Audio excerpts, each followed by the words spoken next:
Imagine, dans ta ville, il y a un restaurant. Un seul restaurant, et c'est le restaurant là où tu aimes aller manger. Quand tu manges là-bas, tu es à l'aise, hein? Tu es vraiment content. Mais ce restaurant-là ouvre selon ses humeurs. Hein? Aujourd'hui, lundi, le restaurant, tu passes ouvert, tu manges tranquille. Après, mardi, c'est fermé. Mercredi, jeudi, vendredi, samedi, comme ça, tu n'y penses même pas. Tu passes, tu dis que, oh, le restaurant là encore ouvert aujourd'hui, et tu manges vite. Tu dis que, hey, demain là, ça peut encore fermer. Hein? Imagine cette situation-là. Est-ce que c'est agréable? C'est le seul endroit où tu peux aller manger. Et ça ouvre quand ça veut, comme ça veut, selon ses humeurs.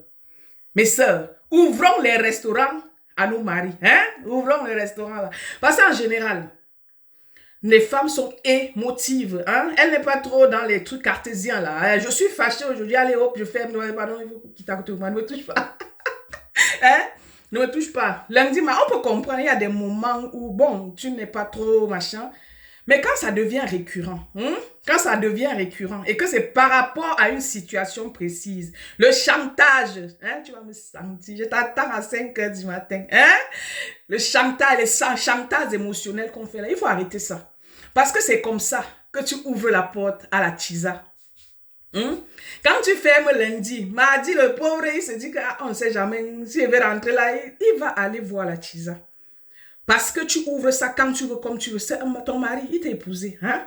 Il t'a épousé. Il n'est pas obligé de le faire. Il t'a épousé. Donc, donne-lui sa chose. Donne-lui sa chose quand il veut. Comme il veut. Pas selon tes humeurs. Il y a des situations où oui, tu n'es pas disponible. Ça, on peut comprendre. Mais utiliser le sexe comme chantage, c'est d'une bassesse pas croyable. Et après, celles qui font ça, parce que celles qui font ça, elles se plaignent. Oh, il a fait ceci. Oh, il a fait cela. Le sexe est une partie très importante et non négligeable du mariage. Et quand tu utilises ça comme chantage, tu perds déjà une grande partie de l'attention de ton mari. Parce que oui, la plupart des hommes, c'est après, hein, ils sont plus sincères. Quelques minutes après, hein, l'affaire là. C'est là que tu peux vraiment avoir ton homme. C'est à ce moment-là. Pas quand tu te fâches, tu refuses. Quand tu te fâches, tu refuses. Elles sont versées là-dedans, les tisanes. Et c'est toujours entre nous, les femmes, on se fait ça dur. Dès que ton mari fait, que tu fais un peu. Dès qu'il ouvre la porte, là, dehors, elles attendent. Elles attendent. Et ça peut même être ta meilleure amie qui dit que oh, le mari n'est pas une fois en soi. Dès que l'ouverture est là, elle va racler, récupérer sa chose. Il faut être sage, ma chère sœur.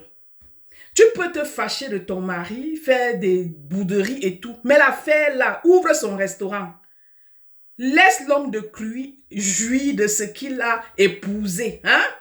Il s'est marié pour ne plus avoir à courir pour chercher ça. C'est à la maison, c'est pour lui. Donne-lui ça, ma sœur. Les chantages émotionnels, sexuels, là, ma sœur. Il faut quitter dans ça.